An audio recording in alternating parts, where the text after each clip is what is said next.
Bonjour et bienvenue sur la chaîne Maths et Jeux. Dans cette vidéo, nous allons apprendre à utiliser une liste dans Scratch. Une liste, en fait, c'est un tableau dont on connaît la longueur, que l'on peut parcourir. On peut ajouter des éléments à la suite des éléments déjà ajoutés. On peut insérer un élément entre deux autres éléments, supprimer un élément qu'on a mis, remplacer un élément. Donc, dans cette vidéo, je te propose d'utiliser une liste comme une liste de courses. Lorsqu'on lance le programme, on va pouvoir faire plein d'actions sur cette liste, suivant qu'on appuie sur la touche espace, flèche de droite, flèche de haut, flèche du bas. Et à chaque fois qu'on va relancer le programme, on décide que cette liste de courses, on va l'effacer de façon à pouvoir en rentrer une nouvelle. Donc on va déjà commencer par créer une liste. Ça se trouve dans les variables. Créer une liste. Et je vais l'appeler liste de courses. Différentes opérations me sont maintenant proposées sur cette liste. Et pour commencer, comme je veux à chaque nouveau programme que la liste soit vide, je vais supprimer tous les éléments de liste en début de programme.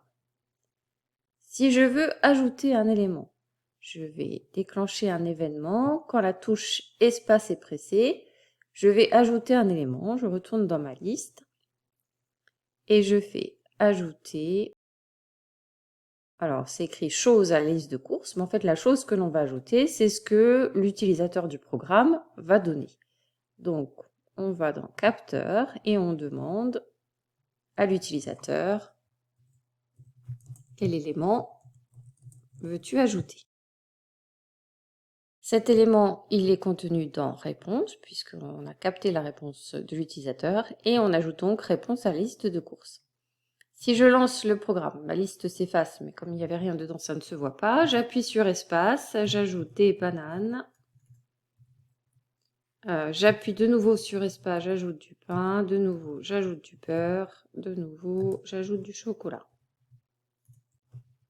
Voilà, je m'arrête ici pour cette liste.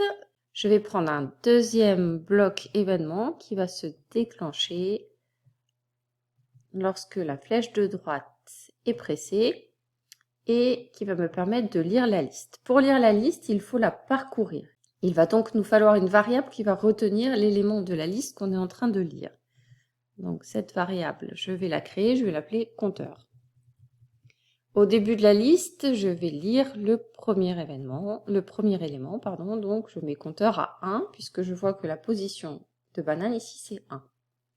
Ensuite, je vais répéter autant de fois que j'ai d'éléments dans la liste. Le nombre d'éléments dans la liste, en fait, c'est la longueur de la liste, et cette variable, elle est déjà dans la liste des briques qui me sont proposées ici. Donc, je vais répéter... je vais répéter longueur de la liste fois, lire l'élément, lire l'élément compteur de la liste. Alors il faut que je prenne élément 1 de la liste, et je vais mettre à la place de 1 mon compteur, et je vais prendre une brique dire. Si je laisse comme ça, il y a un seul élément qui va être lu, c'est le premier. Par exemple, je fais ça ici. Il lit banane et il s'arrête, c'est normal parce que compteur reste toujours bloqué à 1. Pour que compteur avance, il faut qu'à chaque tour de boucle, j'ajoute 1 à compteur. Donc, ajouter 1 à compteur, après avoir lu l'élément, je relance. Toutes les 2 secondes, il change d'élément. Ok, on passe à l'instruction suivante. J'enlève le compteur, il n'y a pas besoin de l'afficher. Quand la flèche de gauche est cliquée, je veux supprimer un élément. On reprend l'événement. Cette fois-ci, quand la flèche de gauche est cliquée, l'élément que je vais supprimer, c'est de nouveau l'utilisateur qui va me le choisir. Donc, on va lui demander d'abord quelle est la position de l'élément que tu veux supprimer.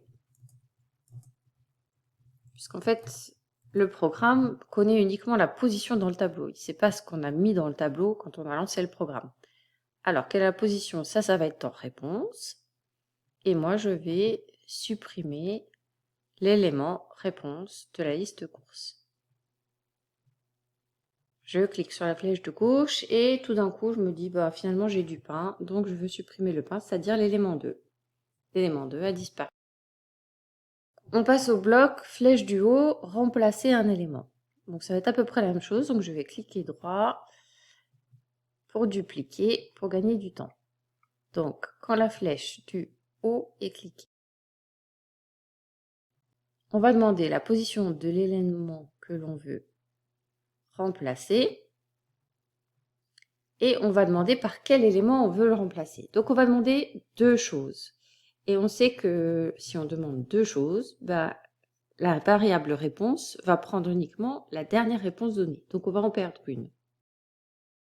Pour ne pas en perdre une, on va créer une autre variable. On va l'appeler position. Et on va mettre la variable position à la valeur de la réponse. On peut maintenant poser une deuxième question. On va demander par quel élément souhaites-tu le remplacer? Et cette fois-ci, cette valeur est contenue dans réponse. J'ai donc pas besoin de mettre réponse à réponse. Donc j'enlève cette brique. Et maintenant, je ne vais pas supprimer l'élément, je vais remplacer. Donc, je remplace l'élément qui est à la position de la liste par la valeur qui m'a été donnée en dernier, c'est-à-dire réponse. Je clique sur la flèche du haut. Quelle est la position de l'élément que tu veux remplacer? Par exemple, je veux remplacer le beurre par du pain. Je remplace l'élément 2 par du pain. Voilà, c'est remplacé dans ma liste. Dernière partie, insérer un élément. Donc, je vais copier ça. C'est déclenché lorsque la flèche du bas est cliquée. Quelle est la position de l'élément que tu veux insérer?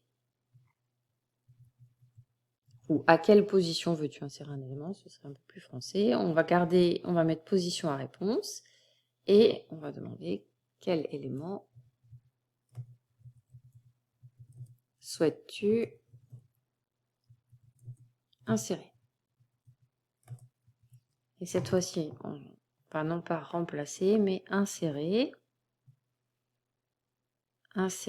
la réponse à la position. Donc dans ma liste, je clique sur la flèche du bas et je vais insérer quelque chose entre les bananes et le pain. Donc je vais insérer ça, ça va prendre la position 2. Je vais insérer de l'eau. C'est la fin de ce tuto, merci de l'avoir suivi et à bientôt pour une prochaine vidéo.